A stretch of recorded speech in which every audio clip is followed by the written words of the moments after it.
Continuamos en Vigo y por hoy saludamos a los espectadores de Localia Televisión y saludamos a nuestro invitado. Y toca hablar de historia y queremos acercarnos a la batalla de Rande, queremos acercarnos seguramente a los mitos, muchos de ellos que ya se han venido abajo gracias al estudio, gracias al trabajo de nuestro invitado, y otros muchos, no mitos, pero sí realidades, que queremos conocer un poco más en profundidad, porque lo de la batalla de Rande nos suena, sí, algunos ya también incluso lo encajan en 1702. Otra cosa es conocer en profundidad todo lo que rodea a esa batalla de Rande, todo lo que ha rodeado a la historia que durante muchos años le hemos dado la espalda. Siempre pensamos que Vigo es una ciudad joven, moderna, contemporánea, y Vigo tiene una historia también muy rica, y hoy nos queremos acercar de la mano de un extraordinario arqueólogo e historiador a esa parte de la historia que se habla mucho, incluso Julio Verne hablaba de ella, pero que todavía falta mucho por conocer. Ramón Patiño, ¿qué tal? Muy buenas tardes. Buenas tardes. Porque es cierto, ¿no? La batalla de Rande, a todo el mundo le suena. La batalla del Rande, casi nadie la conoce de Vigo, ¿no? ¿O la conocemos en profundidad? Ramón. En profundidad no se conoce, pero bueno, tiene bastante pujanza en ese sentido y conocimiento de la gente, por más que nada, porque todo el mundo lo relaciona con Julio Verne. Sí, ¿no? O sea, Julio Verne ha sido la piedra angular en la que se ha sentado la leyenda de Rande. Entonces, claro, lo que pretendemos los historiadores, en este caso, es poner las cosas en su sitio y darle el valor que se le da. Con lo de Julio Verne, todo el mundo se enfoca a los tesoros, sí, la plata, el oro, las gemas, etcétera, cuando en realidad la flota que pereció ahí era muy rica, era posiblemente una de las más ricas de la carrera de Indias, pero su valor era más en las mercancías que traía, ajá, no en la plata, que era la moneda que más se manejaba, sino en las mercancías. Tenéis que recordaros sí, que de América vinieron muchos productos que antes en Europa no había. claro. De América venía el añil para las telas para tintarlas, de América vino el tabaco, que se venía en bruto o en rapé para esnifar, Sí, es decir, vino la patata, vino el tomate, es decir, vino una serie de productos que eran lo que tenían un valor enorme en realidad, más que la plata. El libro de Ramón Patiño, Los tesoros de Rande, es ya de por sí un tesoro. Y cuando se habla de los tesoros de Rande, ahora hablaremos de todo el trabajo porque ha sido espectacular el trabajo de documentación para darle rigor histórico, ya de por sí la batalla de Rande es un tesoro, ¿no, Ramón? La batalla en sí es un tesoro porque en aquella época, en aquel momento, pues los barcos que empezaban a hacer la carrera de Indias en esa época ya eran barcos de una cierta envergadura. Y de hecho, a día de hoy hay algunas partes y formas de construir esos galeones, estamos hablando de barcos de madera de 3 puentes y 45 metros de largo, que hay partes que todavía no se conocen exactamente cómo se construían. Es uno de los valores importantes que tendría el estudiar los restos de Rande. Y ahí perecieron algunos de los galeones más modernos del momento. Está el Solide y el Ferme, algunos otros franceses que eran embarcaciones punteras en aquel momento. Y entonces, porque incluso habría mucho pique naval, ¿no? Entre Holanda, Inglaterra, Francia y España por las flotas, por la calidad, por la capacidad de destrucción de sus navíos. Exactamente. ¿No? Y de hecho, los franceses unos años antes habían inventado las bombardas, que eran barcos pequeños con bombardas grandes, y en 2 años estaban imitadas por los holandeses con menos calado y con los ingleses un poco más grandes. Es decir, aquí había una tecnología que iba progresando muy rápidamente. De hecho, el dinero con que el rey español, Felipe V, indemnizó a Luis XIV por la pérdida de los barcos franceses en Rande, le permitió construir en un año 23 barcos más, pero modernísimos, no antiguos, sino de la última generación. No está nada mal entonces. ¿Cómo le podemos explicar a los oyentes, para contextualizar? Inglaterra con Holanda y España con la ayuda de Francia. Aquí es una cosa que está relacionada hasta con la actualidad. Ajá. Es decir, la batalla de Rande está inmersa en lo siguiente. Carlos II el hechizado murió sin heredero, ¿no? Entonces había 2 ramas de los Austrias, Una era la francesa, que era, en este caso era Felipe, el que fue después Felipe V, apoyado por Francia, evidentemente, era su nieto, era el nieto de Luis XIV, y después había el archiduque Carlos, que era hermano del emperador de Austria, que también tenía derechos dinásticos. Entonces, aquí lo que pasó fue que Inglaterra y Holanda se pusieron de parte del archiduque Carlos con una facción española que estaba radicada en la zona catalana, con base en Barcelona.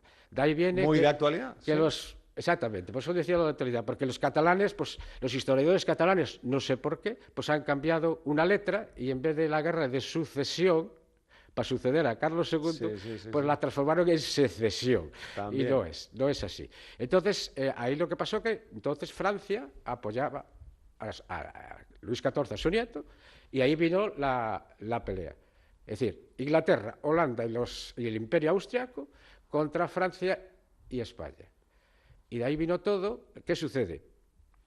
Que los franceses eran una potencia, España ya estaba un poco en decadencia naval, los holandeses también eran potentes y los ingleses también. Y todos los ingleses fueron los que pusieron más carne en el asador. Nosotros hemos contabilizado más de 200 barcos que invadieron la ría. 200 barcos. Entre ingleses y holandeses. Es decir, hemos cogido en su momento la armada que cercó Cádiz, que era donde querían. Es decir, los ingleses y holandeses hicieron una operación que era: vamos a conquistar Cádiz, conquistamos Cádiz, allí proclamamos al archiduque Carlos rey de España y fetén. Claro, pues una guerra que ya se resolverá. El problema es que no pudieron conquistar Cádiz. Entonces, todos aquellos, según el listado inglés, aquellos 240 barcos que asediaron Cádiz, parte de ellos vinieron a la ría de Vigo. Entonces, estuvimos partiendo de aquella lista, fuimos suprimiendo una serie de barcos que perecieron y otros que fueron para las Indias en busca de la flota, y los demás entraron todos aquí. Y ahí esperaron holandeses e ingleses a los españoles y a los franceses, ¿no? Los holandeses y españoles ya estaban antes. Los españoles y los holandeses llegaron un mes antes, que fue la ventaja para la descarga, y se ocultaron detrás de Rande con la perspectiva de que los ingleses, que tenían falta de víveres, porque era una armada muy grande, que iban a pasar de largo, pero alguien se chivó en el Algarve portugués, y entonces, claro, si hemos fracasado en Cádiz, y podemos capturar la flota de Indias española, no hemos fracasado. Claro. Pero bueno, al final sí fracasaron, porque la batalla de Rande para los ingleses y holandeses es una batalla de segundo rango, porque no consiguieron los objetivos que pretendían. No consiguieron los objetivos, pero dentro de ese trabajo y ese rigor histórico que realizas, Ramón, en tu libro, das el listado de los barcos que participaron en la batalla, que eso es brutal, o sea, a nivel histórico eso es una barbaridad, y ahora nos hablarás de ese trabajo para llegar a ese listado, pero 30 navíos españoles y franceses hundidos y ellos salieron indemnes, pero les pasó factura. Cuéntanos un poco la batalla. A ver, cuéntanos. Los ingleses, estamos hablando que aproximadamente estuvieron en la ría de Vigo, es decir, invadieron la ría de Vigo. Imaginaos la ría ahora llena de velas, de barcos de entre 22 metros hasta 45, invadiendo la ría, y dentro del estrecho de Rande lo que había eran 32 barcos entre españoles y franceses. Es decir, la batalla ya estaba perdida. Por mucho que hicieran, estaba perdida. Entonces, lo que se pretendían los ingleses era apoderarse de todas las riquezas. Evidentemente, ellos sabían que esta flota era una flota que traía las mercancías y la plata de 3 años, que por problemas de la guerra, de empezar la guerra, pues no se atrevían a cruzar el Atlántico. Entonces, ellos ahí veían el tesoro, que vamos a salir todos, pero vamos a llevar para Inglaterra riquezas a punta pala. El problema es que el mes que tardaron en llegar, dio tiempo a desembarcarlo todo, por una cosa muy curiosa, y es que los barcos de la carrera de Indias iban siempre a Sevilla o a Cádiz. Allí estaba controlado por la casa de contratación. En cambio aquí, en la descarga la controló la reina, es decir, la propia Casa Real, con lo cual todo el contrabando, todo lo que no se declaraba, todo lo que se robaba en Sevilla, aquí no se robó. Claro. Y eso que hubo contrabando, ¿eh? Y eso que hubo, pues, a gente en Redondela que después la juzgaron y que tuvo que entregar, a nobles que los pescaron. Intentaron llevarse su parte, ¿no?, del Exactamente. botín. Y Ramón, y Vigo, en aquel contexto que nos estás pintando, que es espectacular, de tantos navíos de guerra, en plena batalla en nuestra ría, para intentar unos llevarse o hundir esos barcos que venían de las Indias o de las Américas y otros intentar evitar a los ingleses y a los holandeses. ¿Vigo cómo estaba? ¿O Vigo qué pasaba en Vigo? Vamos a ver, la villa de Vigo tenía pocas defensas. Y lo que se trataba de evitar era que los ingleses se apoderasen de Vigo y de Pontevedra, es decir, que se apoderasen de la zona. Sí. Pero los ingleses no venían con ese objetivo. De hecho, al final de la batalla, el duque de Ormond le pidió al almirante inglés Rooke que se quedaran a invernar en la zona, que conquistaran la comarca, y el almirante Rooke le dijo que no, que vámonos para casa, que ya llevamos muchos meses fuera. Entonces, Vigo tenía pocas defensas. De ahí viene que para defender Rande, parte de los cañones que utilizaron eran los de los propios barcos que tuvieron que desembarcar. Con lo cual, cuando los ingleses atacaron por mar, los barcos franceses y españoles, los 3 españoles y los demás franceses, pues estaban mal armados. Habían bajado mucha marinería, muchos hombres, muchos cañones a tierra para poder defender la parte angosta que es el estrecho de Rande. Claro. Para hacer ese listado, que es un rigor histórico espectacular y que también ayuda a conocer un poco más la batalla de Rande, cómo era Vigo en aquella época, cómo eran las flotas, la información también sobre esas flotas, Ramón Patiño hizo un trabajo espectacular de documentación en el Archivo General de Indias, documentación en Francia, en Holanda y en Inglaterra. Háblanos de ese trabajo y de esa labor. El problema, que es yo llevo escribiendo Ramón. sobre Rande ya desde el 2000 aproximadamente, ¿no? Lo que hace que yo me centraba exclusivamente en las expediciones de rescate que hubo posteriores. Pero un momento de una cosa vas a otra, a tratar de resumir, de revisar todo lo que estaba escrito sobre Rande, pues me llevó a cubrir vacíos. Se conocían 35 barcos y tal, pero eran muchos más. Entonces no quedó más remedio que irse a los archivos de la época. Tuve la suerte de que en el Museo del Mar hay copias del Archivo General de Indias de Sevilla, de muchas cartas y muchos documentos relacionados con Rande. También hay copias de algunos documentos relacionados con Rande del Archivo Nacional francés. En Inglaterra, pues hubo que, más que nada en la biblioteca de Cambridge, bucear, como digo yo, en los libros de la época, ¿no?, del siglo XVIII, y ahí ir sacando datos, y fue ahí donde muchos de los datos sacados pues pusieron en relevancia que algunas de las cosas que se creen de Rande pues son erróneas, simplemente. Y en cuanto a Holanda, es la anécdota que ya te la conté antes, fuera de cámara, en de que, por desgracia, muchos de los archivos holandeses en la Segunda Guerra Mundial ardieron.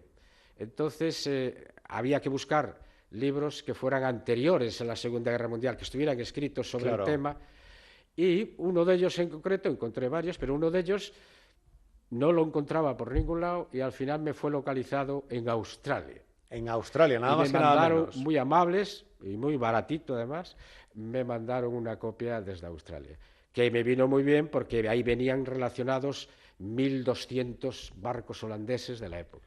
Y dentro de ese trabajo de bucear, Ramón, supongo que habrá tiempo para encontrarte o para sorprenderte, que ya es complicado, un arqueólogo, un historiador, sorprenderse, pero seguro que buceando en esos archivos, alguna de estas sorpresas mayúsculas yo lo decía te habrás llevado, ¿no? Cuando fue la presentación. Yo me he divertido mucho, porque encuentras cosas sorprendentes, ¿no? Yo, por ejemplo, buceando en los archivos del Archivo General de Indias, pues te has encontrado con que la propia casa de contratación llevaba una doble contabilidad. Ya existía de aquella, Ramón. Bueno, ya está todo inventado entonces. Tenían lo que ellos denominaban el libro oculto, que además lo ocultaban en el desván de la casa y solo tenían acceso a él 3 personas. O cosas como que los propios funcionarios, vamos a llamarlo así, los cónsules de la casa de contratación, cuando iba a salir una flota para América, meses antes compraban un barco por 65.000 pesos y después, como particular, y después se lo vendían a ellos mismos como cónsul por el doble. Ya está todo inventado. Entonces. Todo. Hasta me encontré un libro que fue el juicio que se hizo en 1707 a la casa de contratación porque se descubrió con la batalla de Rande, que había mucho contrabando y mucho robo, ¿no? Entonces, en ese libro, en un momento dado, se le acusa a un cónsul de estos de haber pagado un barco que pereció aquí en Rande, haberlo pagado en Veracruz, en Nuevo México, y a los 2 meses antes de que llegara el barco de vuelta a España, haberlo vuelto a pagar en Sevilla. Y cuando el fiscal acusa de eso a los de la casa de contratación, usaron una frase que yo la oí hace poco cuando empezaron los ríos de Bárcenas, ¿no? Que decía, ¿a qué viene que el fiscal saque este tema que no tiene nada que ver con lo que estamos discutiendo? Frase textual, ¿eh? Pues no, bueno, ya se copian conductas también, ya vemos, Ramón, que eso funciona. Los tesoros de Rande, los galeones, también hay que hablar, porque como experto, como arqueólogo, como historiador, pero también como persona que se ha metido en los fondos de nuestra ría, los galeones están, ¿no? Ramón, ahí. Los galeones ¿cómo están? Vamos a ver. Los galeones están. Sí. De hecho, están localizados casi perfectamente. De hecho, tuve la suerte en la Biblioteca Nacional Francesa de encontrar un documento de 1872 donde los sitúa perfectamente y los nombra con sus nombres que le daban los paisanos. El detalle es que todos los que están en la zona del sur y la zona de Cesantes, que sería al este, están muy sepultados y muy destrozados. Porque ya en 1872, en ese informe, la descripción era bastante paupérrima. En cambio, los que se conservan mejor son los que están, por decir una referencia, frente a la punta de San Adrián y en el Estrecho. De esos aún se conservan algunas partes de los galeones. De los otros es de donde más posiblemente se trabajó porque estaban a menos profundidad. Claro. Y también yo te he constatado, y lo tengo ahí publicado, de que desde 1703 hubo subastas de madera de galeón, a veces 2 al año en la playa de Cesantes. De hecho, a alguien se le ocurrió en 1860 y algo, entre 60 y 70, aprovechar la madera de los galeones para hacer el muelle de madera de Vigo, que desapareció en 1922 con una tormenta grande, una galerna.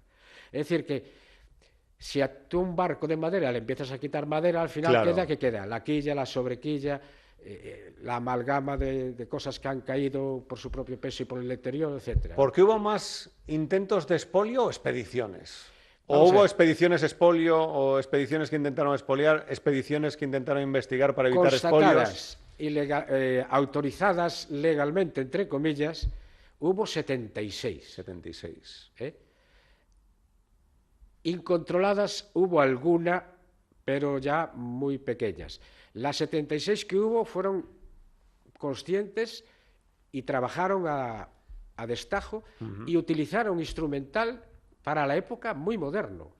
Aquí en Rande se utilizaron por primera vez observatorios submarinos, es decir, eran como tubos estancos que bajaban, tenían ventanillas y allí iba una persona que le daba órdenes a los buzos de lo que tenía que atar y cómo tenía que hacerlo. Hasta hubo un mini submarino que andaba por el fondo con unas ruedas dentadas. Es decir, hubo cosas, o por ejemplo en el buceo, al principio pues eran buceadores a pulmón, después buceadores lo que se conoce como el buceador de pies de plomo, el normal ese del casco, pero aquí también en 1866 se usó reguladores, es decir, buceo con oxígeno reciclado. Es decir, lo que hoy se conoce como el rebreider, que es ese tipo de equipo de buceo que no suelta burbujas, que usan las marinas y los ejércitos. Pues aquí se usó en 1866, en la zona de cesantes, porque de aquella ya sabían que si bajaban más de 10 metros era venenoso, ¿no? Entonces allí, como los pecios están a 7, 6 metros de profundidad, los utilizaron allí. Cosas como estas hubo muchas aquí. Hay un nombre que sale siempre a la luz, por eso este libro, Los tesoros de Rande, de Ramón Patiño, sirve también para desmitificar o para tirar abajo mitos. Santo Cristo de Maracaibo es uno de ellos, y tú aportas otro nombre que lo pones encima de la mesa, Nuestra Señora de los Remedios. Vamos a ver, al estar mirando me encontré con cosas que se daban por hechas. Yo lo que quería era buscar un soporte documental que lo dijese. Y del Santo Cristo de Maracaibo existió y está hundido en Rande. El que está hundido al sur de las Islas Cíes es el Nuestra Señora de los Remedios. No hay ningún documento que diga que ese es el Santo Cristo de Maracaibo. En cambio, hay 4 o 5 documentos que dicen que era el barco de un tal Pedro Méndez. Yendo al registro de navíos del Archivo General de Indias, te encuentras que el barco del señor Pedro Méndez era Nuestra Señora de los Remedios. Pero leyendo más, te encuentras de que el primero que lo llamó Santo Cristo de Maracaibo fue Stenue en 1954. Pero en 1960 y pico, en una entrevista, el propio Stenue le preguntaron y dijo que le puso ese nombre porque le sonaba muy bien. No, sonaba fenomenal. Potter, claro. en su libro que publicó cuando estuvo de las experiencias que estuvo aquí a partir de 1956, también le llama Santo Cristo de Maracaibo. Pero después, cuando fue la exposición Art de Omar, que vino por aquí, también le volvieron a hacer la misma pregunta y él reconoce en una entrevista que él le puso también porque sonaba bien. Claro. Es decir, no se llama el canto, sería... El que está hundido al sur de las Islas Cíes es el Nuestra Señora de los Remedios, alias el Santo Cristo de Maracaibo. Pero sigue siendo un barco importante. Sí, los dos tenían la misma envergadura, eran los más grandes de la flota.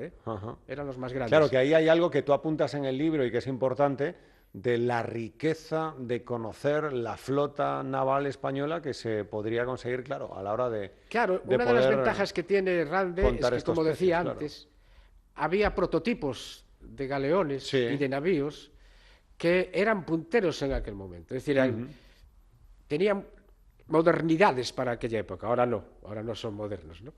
Pero, y hay cosas y partes de esos galeones que no se conocen. Hay gente que ha estudiado y que estudia las estructuras, la construcción de los barcos, y hay cosas que todavía desconocen. Claro. Entonces sería interesante pues, poderlas conocer.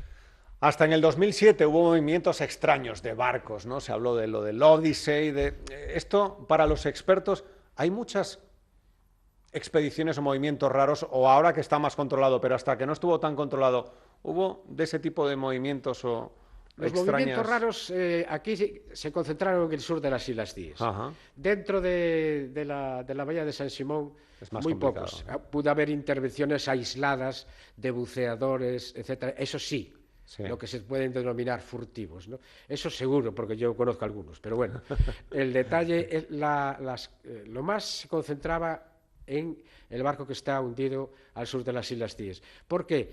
Porque se presupone que estaba lleno, pero a tope. En el libro también demuestro que tan lleno a tope no estaba, porque entre las 6 y 8 horas que tardó en hundirse, sacaron muchas cosas, ¿no? Claro. No sacaron las voluminosas, porque eran muy difíciles de mover, pero los baúles pequeños, las sacas, etcétera, eso fue sacado. Es decir, que hay cosas... Claro, ellos, los medios que tendrían, por ejemplo, esa expedición de 2007, podrían controlar un poco, ¿no? ¿Qué es lo que hay? Y lo voy a decir, a ver, porque además está publicado el libro. Sí. Vamos a ver. Nuestra Señora de los Remedios, alias Santo Cristo de Maracaibo, está hundido aproximadamente a 79 metros de profundidad. Hay muchas compañías que saben dónde está. Es más, a la que tú hablas del 2007, la del Leverage, yo creo, por informaciones que tengo, de que ellos lo localizaron y lo evaluaron. Y ellos con sus aparatos lo evaluaron y, para mí, es mi opinión ya, esto es una opinión propia, creo que consideraron que la inversión que tenían que hacer para trabajar en él no les valía la pena, no les iba a compensar lo que sacarían de él, Claro. más que nada porque según las leyes internacionales todo lo que pudieran sacar tenía que estar controlado por el Estado español. Quizás si tuvieran un permiso que le dijera todo lo que saquéis para vosotros, igual ahí sí les compensaría. Claro. Pero yo creo que hicieron esa evaluación y dijeron no vale la pena. ¿Qué implicaría, Ramón, un centro de investigación de Rande, como proponéis los expertos? Vamos a ver.